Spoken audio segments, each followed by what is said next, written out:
65% के पास electricity India में आज भी थर्मल पावर प्लांट से जनरेट होती है और 85% कंट्रीज इलेक्ट्रिसिटी जनरेट करने के लिए सबसे ज्यादा थर्मल पावर प्लांट यानी कोयले पर ही डिपेंडेंट है। 500 मेगावाट इलेक्ट्रिसिटी जनरेट करने के लिए थर्मल पावर प्लांट पर 250 टन कोयला हर घंटे में फूंक दिया जाता है, सोच सकते हो आप। और इसके बाद में थर्मल पावर प्लांट की एफिशिएंसी रहती है सिर्फ 30 से 35%, यानी 100 केजी आपने कोल जलाया तो सिर्फ 30 से 35 केजी कोल ही सिर्फ इलेक्ट्रिसिटी में कन्वर्ट हो पाएगा, बाकी के लॉसेस हो जाएंगे। और कोल बनता है पेड़ पौधों से, तो यदि आप इलेक्ट्रिसिटी वेस्ट कर रहे हो तो इनडायरेक्टली इन्वायरमेंट को नुकसान पहुंचा रहे हो। तो इस वीडियो में डिटेल में समझते हैं इलेक्ट्रिसिटी कैसे जनरेट होती है थर्मल पावर प्लांट पर।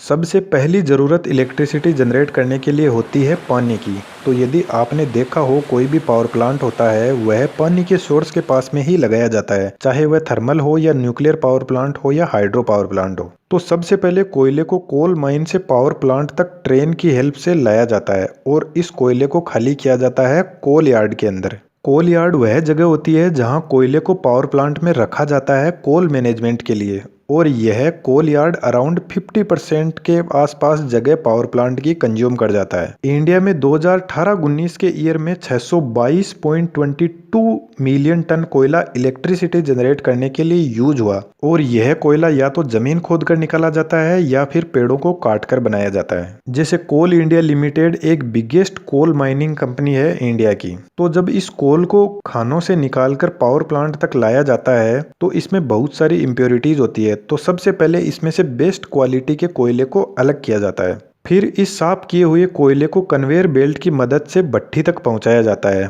पर भट्ठी तक पहुंचने से पहले इसको एक और प्रोसेस से गुजरना पड़ता है जिसको कहते हैं पुल्वराइजेशन की प्रोसेस। सीधी भाषा में समझे तो इसमें कोयले को एकदम बारीक पीस दिया जाता है बॉल मिल की हेल्प से। और कोयले को इसलिए पीसा जाता है ताकि जहां भट्ठी में कोयला जलता है वहां पर कोयला पूरा अच्छे तरीके से जल सके, एवरी सिंगल एटम जो कोल का है उससे पूरी एनर्जी निकल सके। तो जब यह पिसा हुआ कोयला इस आग की भट्ठी में जलता है तो इस भट्ठी के ऊपर लगा रहता है यह बॉयलर, जिसको आप देख सकते हो। तो इस बॉयलर की इन पाइपों के अंदर पानी घूमता रहता है और इस भट्ठी की आग से यह पानी गर्म होने लग जाता है। इस बॉयलर के अंदर पानी को इन पाइपों के अंदर इसलिए घुमाया जाता है ताकि इन पाइपों के चारों तरफ से आग लग सके और पानी जल्दी से गर्म हो सके स्टीम बनने के लिए। बॉयलर के अंदर जो पानी यूज होता है वह मिनरल फ्री वाटर यूज होता है, क्योंकि पानी को जब मिनरल होंगे तो पानी को ज्यादा टाइम लगेगा गर्म होने में और स्टीम बनने में। अब बात आती है बॉयलर में पानी कहां से आता है। तो बॉयलर में पानी आता है इकोनोमाइजर से, और इकोनोमाइजर एक छोटा सा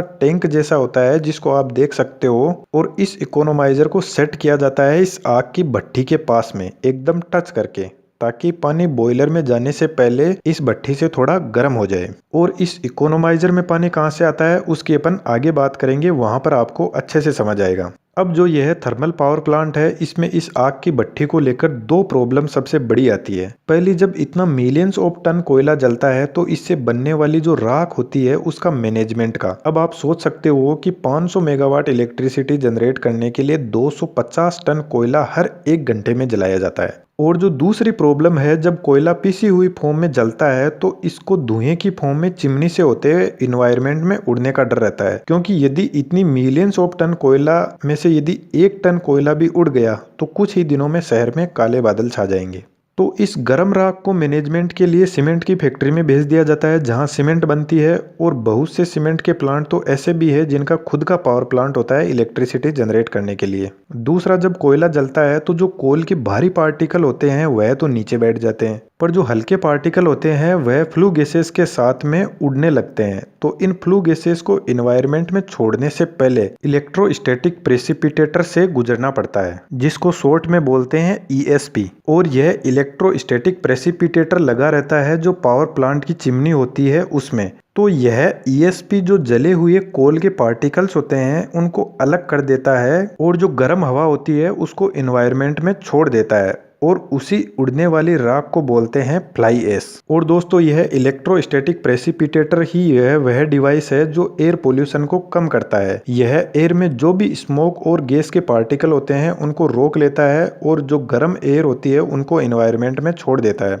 तो इस डिवाइस का यूज करके फैक्ट्रीज की चिमनी पर लगाकर पोल्यूशन को काफी हद तक कम किया जा सकता है। अपन थोड़ा आगे बढ़ते हैं। जब बॉयलर में पानी को बहुत ज्यादा गर्म किया जाता है तो वह स्टीम बनने लग जाता है, और यह जो बॉयलर की स्टीम होती है इसका टेम्परेचर होता है 550 डिग्री से लेकर 1000 डिग्री सेल्सियस तक। तो जब बॉयलर से इस हीटेड स्टीम को कलेक्ट किया जाता है तो इस हीटेड स्टीम को हाई प्रेशर के साथ में टरबाइन पर छोड़ा जाता है, और टरबाइन जुड़ी रहती है एक शाफ्ट के थ्रू जनरेटर से। तो जब टरबाइन घूमती है तो जनरेटर भी घूमना शुरू कर देता है। अब यह टरबाइन भी कई टाइप के होते हैं, फ्रांसिस, कैपलन, इम्पल्सिव। इनमें से कुछ तो पानी के बड़े बड़े शिप्स और पनडुब्बियों में यूज होते हैं और कुछ एयरप्लेन में यूज होते हैं, पर जो थर्मल पावर प्लांट में मेनली जो टरबाइन यूज होता है वह इम्पल्सिव टरबाइन यूज होता है। तो जब यह हाई हीटेड स्टीम टरबाइन पर पड़ती है तो सबसे पहले इस स्टीम का प्रेशर भी ज्यादा होता है और टेम्परेचर भी ज्यादा होता है। तो यह स्टीम सबसे पहले हाई प्रेशर टरबाइन पर गिरती है। हाई प्रेशर टरबाइन साइज में छोटे होते हैं, लेकिन इनको घूमने के लिए हाई प्रेशर की जरूरत पड़ती है। आप इनको देख सकते हो यहाँ पर। जब यह स्टीम हाई प्रेशर टरबाइन से आगे निकलती है तो इस स्टीम को थोड़ा टेम्परेचर और प्रेशर कम हो जाता है। इस हाई प्रेशर टरबाइन के आगे लगा रहता है लो प्रेशर टरबाइन। यह साइज में बड़े पर लो प्रेशर पर भी घूम सकते हैं यह। और यह जो स्टीम होती है ना, यह टरबाइन की हर एक ब्लेड पर लगभग 250 किलो वजन जितना प्रेशर लगाती है। तो आप सोच सकते हो आप इस स्टीम का टेम्परेचर और प्रेशर कितना ज्यादा हाई होता है। तो जब इन दोनों टरबाइंस का यह सेट घूमता है तो इनसे जुड़ा हुआ जनरेटर भी घूमने लग जाता है। अब यह स्टीम इस टरबाइन से आगे निकलती है तो आगे लगा रहता है कंडेंसर, और यह कंडेंसर के थ्रू स्टीम को ठंडा करने के लिए कूलिंग टावर के पास में भेज दिया जाता है, क्योंकि इतनी हाई टेम्परेचर वाली स्टीम को इन्वायरमेंट में छोड़ना बहुत ही रिस्की है। अब यह जो कंडेंसर है ना, इसकी बहुत ही गजब का काम है। यह एक तरीके से इंजीनियर्स का बहुत ही जबरदस्त दिमाग है। कैसे, वह देखते हैं। जब गर्म स्टीम टरबाइन से कंडेंसर के पास में आती है तो कंडेंसर इस स्टीम को ठंडा करने के लिए कूलिंग टावर के पास में भेज देता है, और जब यह स्टीम ठंडा होकर पानी के रूप में कूलिंग टावर से वापस दूसरे पाइप में कंडेंसर के पास में आती है तो इन दोनों पाइप को एकदम पास पास में सेट किया जाता है इकोनॉमिकली बेनिफिट के लिए। कैसे? जिस पाइप में गर्म स्टीम जा रही है कूलिंग टावर के पास में, वह स्टीम जिस पाइप में ठंडा पानी वापस आ रहा है उससे थोड़ी ठंडी हो जाएगी, और यह जो ठंडा पानी है जो कूलिंग टावर से कंडेंसर के पास में आ रहा है यह गर्म स्टीम वाले पाइप से थोड़ा गर्म हो जाएगा। तो जब यह ठंडा पानी कंडेंसर से होकर आगे निकलेगा तो टरबाइन से जो हीटेड स्टीम आ रही है उससे और गर्म हो जाएगा, क्योंकि हमें तो यह पानी वापस बॉयलर के पास में भेजना है। तो अच्छा है ये जितना गर्म हो सके, ताकि बॉयलर को पानी को गर्म करने और स्टीम बनाने में ज्यादा टाइम ना लगे। और कंडेंसर के आगे यह पानी इकोनोमाइजर में जाता है, जो मैंने आपको अभी बताया था, जो यह आग की भट्टी के एकदम टच होकर लगा रहता है और इकोनोमाइजर से वापस बॉयलर में भाप बनने के लिए भेज दिया जाता है। अब यह जो कूलिंग टावर होता है ना, इसका गजब का मैकेनिज्म होता है जिसमें स्टीम को ठंडा किया जाता है। इसका मैकेनिज्म मैं आपको एक बहुत ही शानदार एग्जाम्पल से समझाता हूँ। अक्सर आपने देखा होगा कि गर्मियों में जो पानी की टंकी छत पर रखी रहती है उसमें पानी बहुत गर्म हो जाता है, नहाने के लायक भी नहीं रहता है वह पानी। अब उस पानी को ठंडा करने के लिए एक सिंपल सा तरीका बताता हूँ आपको, वह भी एकदम फ्री। तो जब भी आप नहाने जाओ उससे पहले एक पानी का टब या बाल्टी लेकर उसमें फंवारा चला देना, यही बाथरूम में नहाने वाला फंवारा। जब पानी फंवारे से लेकर टब तक आएगा बूंदों के रूप में, तो यह पानी हवा के संपर्क में आकर काफी हद तक ठंडा हो जाएगा। और यदि आपने इस फंवारे वाली बूंदों पर फैन चला दिया तो यह पानी बहुत ही ठंडा हो जाएगा। और यही सेम मैकेनिज्म यूज होता है कूलिंग टावर में और बारिश के पानी में।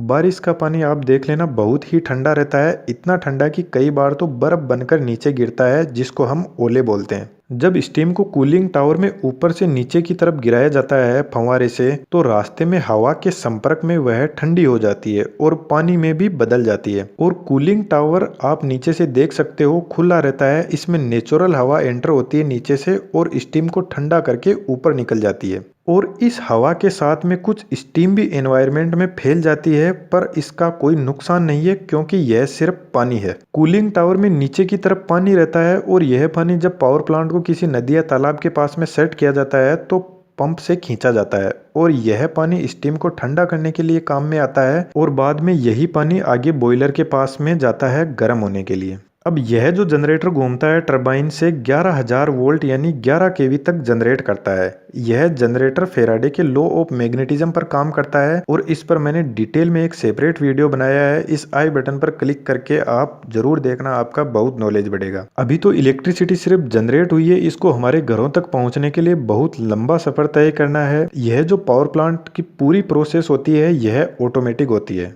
इन बड़े बड़े टरबाइन जनरेटर और कोल को मेंटेन करने के लिए बहुत सारे लोग लगे रहते हैं जो इस जनरेटर बॉयलर की हर एक सेकंड की परफॉर्मेंस चेक करते रहते हैं, क्योंकि बॉयलर का टेम्परेचर इतना ज़्यादा होता है कि यदि बॉयलर फट जाए तो पूरा का पूरा शहर तबाह हो सकता है और लोगों की हड्डियां तक नहीं मिलेगी। और यह जनरेटर साइज में इतने बड़े और महंगे होते हैं कि इनकी हर एक चीज को मॉनिटर किया जाता है। यह किस स्पीड पर घूम रहे हैं, कितना वोल्टेज जनरेट कर रहे हैं, कितना करंट जनरेट कर रहे हैं, क्या फ्रीक्वेंसी है, कौन से लॉसेस हो रहे हैं, कितना इनका टेम्परेचर है, हर एक चीज को मॉनिटर किया जाता है। क्योंकि यह जनरेटर 3000 आरपीएम की स्पीड पर 1 साल तक बिना रुके कंटिन्यूअसली फुल लोड पर चलते रहते हैं और इसीलिए इनकी सिक्योरिटी में भी बहुत ज्यादा खर्च होता है। अब जब जनरेटर के टर्मिनल से 11,000 वोल्ट कलेक्ट कर लिया जाता है तो इस वोल्टेज को इन बड़े बड़े ट्रांसफॉर्मर की हेल्प से स्टेप अप किया जाता है 400 किलो वोल्ट तक। क्योंकि जब इलेक्ट्रिसिटी पावर प्लांट से होकर हमारे घरों तक पहुंचती है तो रास्ते में बहुत से लॉसेस होते हैं। इस वजह से इस हाई वोल्टेज पर ट्रांसफर किया जाता है ताकि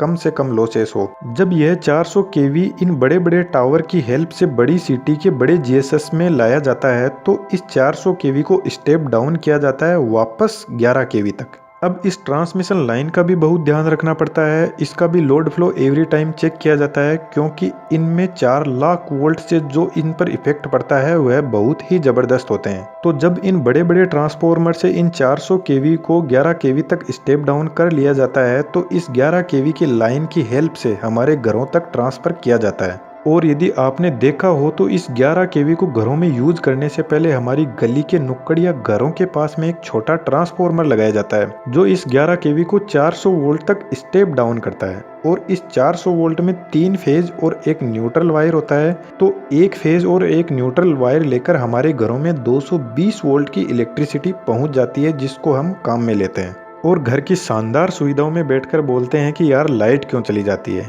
इलेक्ट्रिसिटी तब कटती है जब या तो कोई फॉल्ट आ जाता है या फिर कभी लोड बढ़ जाता है, वरना पावर प्लांट में इलेक्ट्रिसिटी 24 घंटे और साल के 365 दिनों में एनी टाइम अवेलेबल रहती है। दोस्तों, मैंने इस लाइव अड्डा चैनल पर बहुत सारी स्टडीज डाल रखी है। चैनल पर विजिट करोगे तो आपको देखने को मिलेगी जो बहुत ही इंटरेस्टिंग है। और यह थी एक कंप्लीट प्रोसेस इलेक्ट्रिसिटी जनरेशन से लेकर हमारे घरों तक पहुंचने की। यह इन्फॉर्मेशन आपको कैसी लगी जरूर कमेंट बॉक्स में बताना, और यदि आपको कुछ पूछना है तो वह भी आप कमेंट्स में पूछ सकते हो। Thank you.